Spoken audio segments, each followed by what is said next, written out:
ನಮಸ್ಕಾರ. ಧರ್ಮಸಂಪದ ವಾಹಿನಿಗೆ ಸ್ವಾಗತ. ಭಾರತೀಯ ಸಂಸ್ಕೃತಿ ಮತ್ತು ಪರಂಪರೆಯಲ್ಲಿ ಶಸ್ತ್ರಾಸ್ತ್ರಗಳಿಗೆ ಕೇವಲ ಯುದ್ಧದ ಪರಿಕರಗಳಾಗಿ ಅಲ್ಲದೆ ದೈವಿಕ ಶಕ್ತಿ ಮತ್ತು ಧರ್ಮದ ಸಂಕೇತಗಳಾಗಿ ಪೂಜನೀಯ ಸ್ಥಾನವನ್ನು ನೀಡಲಾಗಿದೆ.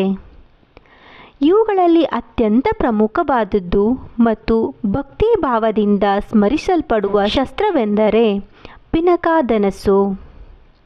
ಶಿವನ ಕೈಯಲ್ಲಿದ್ದ ಈ ಧನಸ್ಸು ಕೇವಲ ಒಂದು ಆಯುಧವಾಗಿರದೆ ಬ್ರಹ್ಮಾಂಡದ ಶಕ್ತಿ, ನ್ಯಾಯ ಮತ್ತು ಅಧರ್ಮದ ನಾಶದ ಪ್ರತೀಕವಾಗಿದೆ. ಹಿಂದೂ ಪುರಾಣಗಳ ಪ್ರಕಾರ ಪಿನಾಕ ಎಂಬುದು ಮಹಾದೇವನಾದ ಶಿವನ ಧನಸ್ಸು. ಈ ಧನಸ್ಸಿನ ದೃಷ್ಟಿ ಮತ್ತು ಅದರ ಶಕ್ತಿಯ ಬಗ್ಗೆ ಅದ್ಭುತವಾದ ಕಥೆಗಳಿವೆ. ದೇವಶಿಲ್ಪಿಯಾದ ವಿಶ್ವಕರ್ಮನು ಒಮ್ಮೆ ಬ್ರಹ್ಮನ ಆದೇಶದಂತೆ ಜಗತ್ತಿನ ಅತ್ಯಂತ ಶಕ್ತಿಶಾಲಿ ಧನಸ್ಸುಗಳನ್ನು ಸೃಷ್ಟಿಸಲು ಮುಂದಾದನು. ಆತ 2 ಅದ್ಭುತ ಧನಸ್ಸುಗಳನ್ನು ನಿರ್ಮಿಸಿದನು. ಅದರಲ್ಲಿ ಒಂದನ್ನು ಶಿವನಿಗೆ ನೀಡಲಾಯಿತು, ಅದೇ ಪಿನಾಕ. ಮತ್ತೊಂದು ಮಹಾವಿಷ್ಣುವಿಗೆ ನೀಡಲಾಯಿತು, ಅದರ ಹೆಸರು ಶಾರಂಗ. ಪಿನಾಕ ಧನಸ್ಸು ಸಾಮಾನ್ಯ ಧನಸ್ಸಾಗಿರಲಿಲ್ಲ, ಅದು ಬ್ರಹ್ಮಾಂಡದ ಶಕ್ತಿಯನ್ನು ತನ್ನಲ್ಲಿ ಅಡಗಿಸಿಕೊಂಡಿತ್ತು. ಇದನ್ನು ಎತ್ತಲು ಅಥವಾ ಅದರ ಹಗ್ಗವನ್ನು ಏರಿಸಲು ಕೇವಲ ದೈವಿಕ ಶಕ್ತಿ ಅಥವಾ ಅತ್ಯಂತ ಪರಿಶುದ್ಧವಾದ ಭಕ್ತಿ ಹೊಂದಿದವರಿಗೆ ಮಾತ್ರ ಸಾಧ್ಯವಿತ್ತು. ದುಷ್ಟಶಕ್ತಿಗಳನ್ನು ಮಟ್ಟಹಾಕಲು ಮತ್ತು ಧರ್ಮವನ್ನು ರಕ್ಷಿಸಲು ಶಿವನು ಈ ಧನಸ್ಸನ್ನು ಬಳಸಿದ್ದನು. ಪಿನಾಕ ಧನಸ್ಸಿನ ಅತ್ಯಂತ ಪ್ರಸಿದ್ಧವಾದ ಕಥೆಯೆಂದರೆ ತ್ರಿಪುರ ಸಂಹಾರ ಅಥವಾ ತ್ರಿಪುರ ದಹನ. ತಾರಕಾಸುರನಿಗೆ ತಾರಕಾಕ್ಷ, ಕಮಲಾಕ್ಷ ಮತ್ತು ವಿದ್ಯುನ್ಮಾಲಿ ಎಂಬ 3 ಪುತ್ರರಿದ್ದರು. ಇವರನ್ನು ಒಟ್ಟಾಗಿ ತ್ರಿಪುರಾಸುರರು ಎಂದು ಕರೆಯಲಾಗುತ್ತಿತ್ತು. ಇವರು ಬ್ರಹ್ಮದೇವನನ್ನು ಕುರಿತು ಒಂದು ಕಠಿಣ ತಪಸ್ಸನ್ನು ಮಾಡಿದರು. ತಮಗೆ ಸಾವೇ ಬರಬಾರದು ಎಂದು ವರವನ್ನು ಕೇಳಿದರು. ಆದರೆ ಅದು ಸಾಧ್ಯವಿಲ್ಲವೆಂದು ಬ್ರಹ್ಮ ಹೇಳಿದಾಗ ಅವರು ಅತ್ಯಂತ ಚಾಣಾಕ್ಷತೆಯಿಂದ ಒಂದು ವರವನ್ನು ಕೇಳಿದರು. ನಾವು 3 ಪ್ರತ್ಯೇಕ ನಗರಗಳನ್ನು ನಿರ್ಮಿಸಿಕೊಳ್ಳುತ್ತೇವೆ. ಆ 3 ನಗರಗಳು 100 ವರ್ಷಗಳಿಗೊಮ್ಮೆ ಮಾತ್ರ ಒಂದೇ ಸರಳ ರೇಖೆಯಲ್ಲಿ ಬರುತ್ತವೆ. ಆ ಸಂದರ್ಭದಲ್ಲಿ ಯಾರಾದರೂ ಒಂದೇ ಬಾಣದಿಂದ ನಮ್ಮ 3 ನಗರಗಳನ್ನು ಒಟ್ಟಿಗೆ ಧ್ವಂಸಗೊಳಿಸಿದರೆ ಮಾತ್ರ ನಮಗೆ ಸಾವು ಬರಲಿ ಎಂದು ಕೇಳಿಕೊಂಡರು. ಬ್ರಹ್ಮ ಆಗ ತಥಾಸ್ತು ಎಂದನು. ವಿಶ್ವಕರ್ಮನ ಸಹೋದರನಾದ ಮಾಯಾಸುರನು ಅವರಿಗೆ ಚಿನ್ನ, ಬೆಳ್ಳಿ ಮತ್ತು ಕಬ್ಬಿಣದ 3 ಬೃಹತ್ ಚಲಿಸುವ ನಗರಗಳನ್ನು ನಿರ್ಮಿಸಿಕೊಟ್ಟನು. ಈ ವರದಿಂದ ಅಹಂಕಾರಿಗಳಾದ ತ್ರಿಪುರಾಸುರರು ದೇವತೆಗಳು, ಋಷಿಮುನಿಗಳು ಮತ್ತು ಭೂಲೋಕದ ಜನರಿಗೆ ವಿಪರೀತ ಹಿಂಸೆ ನೀಡಲಾರಂಭಿಸಿದರು. ಅಸುರರ ಕಾಟ ತಾಳಲಾರದೆ ದೇವತೆಗಳೆಲ್ಲರೂ ಬ್ರಹ್ಮ ಮತ್ತು ವಿಷ್ಣುವಿನ ನೇತೃತ್ವದಲ್ಲಿ ಶಿವನ ಮೊರೆ ಹೋದರು. ಶಿವನು ಅವರನ್ನು ರಕ್ಷಿಸಿಕೊಳ್ಳಲು ಒಪ್ಪಿಕೊಂಡನು. ಆದರೆ 3 ನಗರಗಳನ್ನು ಒಟ್ಟಿಗೆ ಒಂದೇ ಬಾಣದಿಂದ ಹೊಡೆಯುವುದು ಅಸಾಧ್ಯವಾದ ಕೆಲಸವಾಗಿತ್ತು. ಅದಕ್ಕಾಗಿ ಇಡೀ ಬ್ರಹ್ಮಾಂಡದ ಶಕ್ತಿಯನ್ನೇ ಒಟ್ಟುಗೂಡಿಸಿ ಒಂದು ದೈವಿಕ ರಥವನ್ನು ಸಿದ್ಧಪಡಿಸಲಾಯಿತು. ಅದು ಭೂಮಿಯೇ ರಥವಾಯಿತು.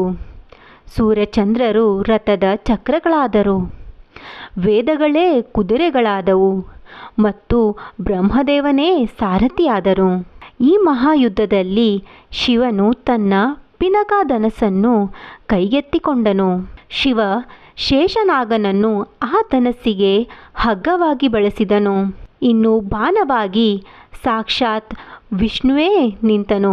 ಅಗ್ನಿದೇವನು ಆ ಬಾಣದ ತುದಿಯಾದನು. 100 ವರ್ಷಗಳ ಕಾಯುವಿಕೆಯ ನಂತರ ಆ 3 ನಗರಗಳು ಆಕಾಶದಲ್ಲಿ ಒಂದೇ ಸಾಲಿಗೆ ಬಂದವು. ಆ ಪವಿತ್ರ ಮತ್ತು ಭಯಾನಕ ಕ್ಷಣದಲ್ಲಿ ಶಿವ ಪಿನಾಕ ಧನಸ್ಸಿಗೆ ಹದೆ ಏರಿಸಿ ವಿಷ್ಣು ರೂಪಿ ಬಾಣವನ್ನು ಪ್ರಯೋಗಿಸಿದನು. ಆ ಒಂದೇ ಬಾಣವು ಕ್ಷಣಾರ್ಧದಲ್ಲಿ 3 ನಗರಗಳನ್ನು ಹೊಕ್ಕು ತ್ರಿಪುರಾಸುರನನ್ನು ಸಕಲ ಆಯುಧ ಪರಿವಾರ ಸಮೇತ ಭಸ್ಮ ಮಾಡಿದನು. ಲೋಕ ಕಲ್ಯಾಣಕ್ಕಾಗಿ ಮತ್ತು ಅಧರ್ಮದ ಅಳಿಸಿ ಧರ್ಮವನ್ನು ಪುನಃಸ್ಥಾಪಿಸಲು ಶಿವನು ಈ ರೀತಿ ಪಿನಾಕಧನಸ್ಸನ್ನು ಬಳಸಿದನು. ಪಿನಾಕಧನುಸ್ಸಿನ ಉಲ್ಲೇಖವು ರಾಮಾಯಣದಲ್ಲಿನ ಅತ್ಯಂತ ಮಹತ್ವದ ತಿರುವನ್ನು ನೀಡುತ್ತದೆ.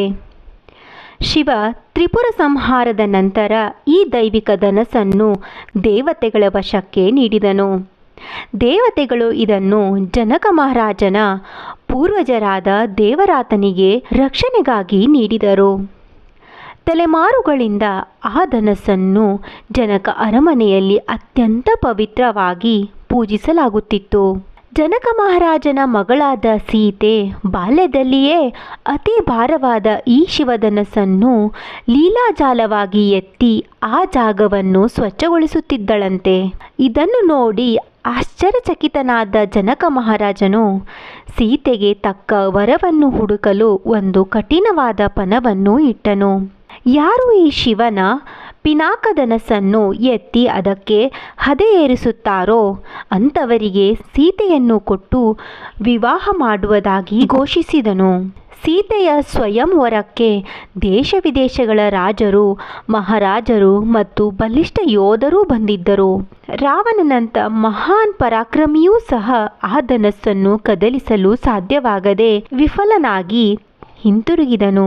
ಯಾರಿಂದಲೂ ಧನಸ್ಸನ್ನು ಎತ್ತಲು ಸಾಧ್ಯವಾಗದಿದ್ದಾಗ ಜನಕ ಮಹಾರಾಜನು ಹತಾಶನಾದನು. ಆಗ ಮಹರ್ಷಿ ವಿಶ್ವಾಮಿತ್ರರ ಆಜ್ಞೆಯಂತೆ ಶ್ರೀರಾಮನು ಮುನ್ನಡೆದನು. ಶ್ರೀರಾಮನು ಅತ್ಯಂತ ವಿನಯದಿಂದ ಶಿವಧನಸ್ಸನ್ನು ನಮಸ್ಕರಿಸಿ ಅದನ್ನು ಅತ್ಯಂತ ಸುಲಭವಾಗಿ ಮೇಲಕ್ಕೆತ್ತಿದನು. ಆತ ಧನುಸ್ಸಿಗೆ ಹದೆಯನ್ನು ಕಟ್ಟಿ ಎಳೆಯುತ್ತಿದ್ದಂತೆ ಆ ದೈವಿಕ ಧನಸ್ಸು ಭೀಕರವಾದ ಶಬ್ದದೊಂದಿಗೆ ಮಧ್ಯದಲ್ಲಿ ಮುರಿದು ಹೋಯಿತು. ಈ ಘಟನೆಯು ಶ್ರೀರಾಮನ ದೈವಿಕ ಶಕ್ತಿಯನ್ನು ಸಾಬೀತಿಸಿತು ಮತ್ತು ಸೀತಾರಾಮರ ವಿವಾಹಕ್ಕೆ ನಾಂದಿಯಾಯಿತು. ಪಿನಾಕಧನಸ್ಸಿನ ಈ ಭಂಗವು ಕೇವಲ ಒಂದು ಧನಸ್ಸು ಮುರಿದಿದ್ದಲ್ಲ, ಅದು ಅಹಂಕಾರದ ಮುರಿತ ಮತ್ತು ಧರ್ಮದ ವಿಜಯದ ಸಂಕೇತ. ಇದಿಷ್ಟು ಶಿವನ ಪಿನಾಕಧನಸ್ಸಿನ ಪೌರಾಣಿಕ ಕತೆ. ಧನ್ಯವಾದಗಳು. ಈ ವಿಡಿಯೋ ಇಷ್ಟವಾದಲ್ಲಿ ಲೈಕ್ ಮಾಡಿ, ಕಮೆಂಟ್ ಮಾಡಿ, ಶೇರ್ ಮಾಡಿ. ಇನ್ನಷ್ಟು ಮಾಹಿತಿಗಳಿಗಾಗಿ ಸಬ್ಸ್ಕ್ರೈಬ್ ಮಾಡಿ. ಧನ್ಯವಾದಗಳು. ನಮಸ್ಕಾರ.